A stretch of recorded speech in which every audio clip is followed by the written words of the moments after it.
Macy's shares ripping 13% in the past week. This comes as speculation heats up over a potential spin-off of its digital business.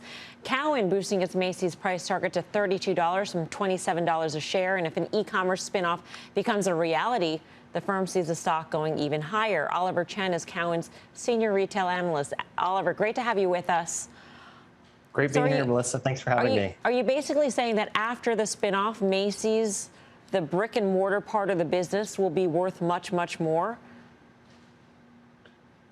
Yeah, Melissa, the e-commerce business is worth as much as 1 to 2 times sales or more. That yields a stock price of $40 plus. We don't necessarily think a spinoff is imminent.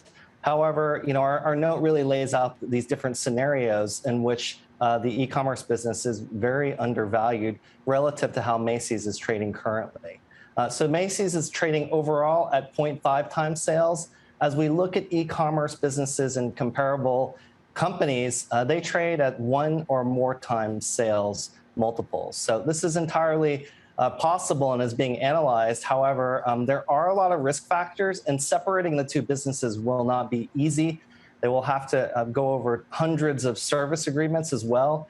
Customer acquisition occurs across both channels. And clearly, the customer's omni-channel, behaving and shopping in both digital and physical. And thanks for coming on.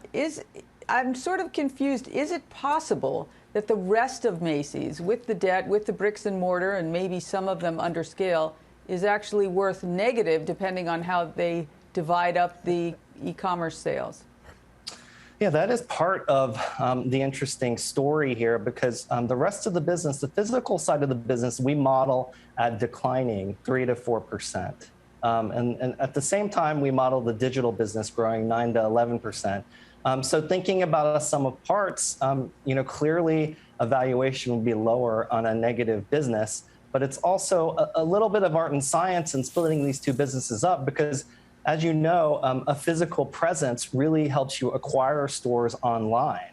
Furthermore, you're shipping from store, buy online, pick up in store, and the customer experience occurs across both channels. Another side point is Macy's does have valuable real estate. We've quantified that at $2 billion. It's generating $1 billion of cash flow. So the question is, can Macy's achieve this valuation, this e-com valuation over time itself without this deal happening? So, Oliver, what's puzzling to me as a layperson looking at the situation is that you have part of the business, the e-commerce business, which is worth much, much more. And then you have the bricks and mortar part of the business, which is sort of like a shrinking ice cube without any e-commerce unit. And so you have these two moving parts, and when you put them together, I don't really understand how, in the end, value is created much more than where it is right now. Are markets that inefficient that we're really not recognizing the extreme valuation gap between the bricks and mortar and the e-commerce? Well, it's a bit of a journey, Melissa, and that's one reason we upgraded Macy's stock, because we think on an overall basis, the valuation multiple, the free cash flow generation, it's an attractive idea. The market is skeptical. I mean, the multiple of Macy's being 7 to 8 times PE, it's very low, and it's not getting a digital multiple, which is 1 to 2 times sales. So it's TBD in terms of conviction and what the company can do. Our overall thesis calls for the digitization of Macy's, and Macy's really acting with speed and more like an e-commerce retailer. This is an interesting question. Can you and should you separate the two? Part of this is time horizon. Part of this is execution. And part of this is really understanding, what kind of decisions you'd have to make, which would be quite complex in splitting businesses. The future of retail, in our opinion, is physical plus digital. Right. Can you separate them? Should you separate them? It's a short-term versus long-term decision as well. Oliver, thank you. Oliver Chen Great being here of Cowen.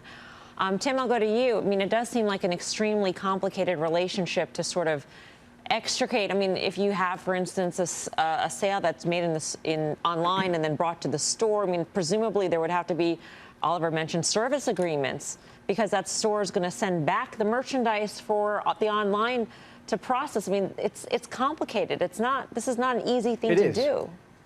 And that's what that Oliver's pointing out, and I don't think he's suggesting that it should happen. In fact, it's that complementary nature of the hybrid multiple that you want to see Macy's get, which is, look at what Walmart's doing. That is core to a thesis I have on a long position in Walmart. Or how about Target? Give Oliver credit, by the way. He didn't just upgrade this stock today or yesterday. He's been upgrading this stock. He upgraded the stock 6 or 8 weeks ago, and he was pointing out that digital penetration is going to be 42, 43% out in a couple of years. So talking about this core business. So a lot of folks have gotten excited about Macy's, but I do think that this call is something that he's had out there for a while, and part of it is also just a sum of the parts and looking at $7 a share on real estate and looking at a dividend that no one thought that they could pay. So that dividend yield is actually something you don't buy the stock for, but it's certainly something that protects your downside. Guy, quick on Macy's. It's interesting. I think in summer 2018, it was a $40 stock. I mean, I don't think it gets there, and Pete probably knows this a lot better than I do, but this sounds like one that if you're getting paid enough to sell upside calls against an existing position, you do it all day long. I think if this gets to 32, which is the price target you just mentioned, I think you take the money and run.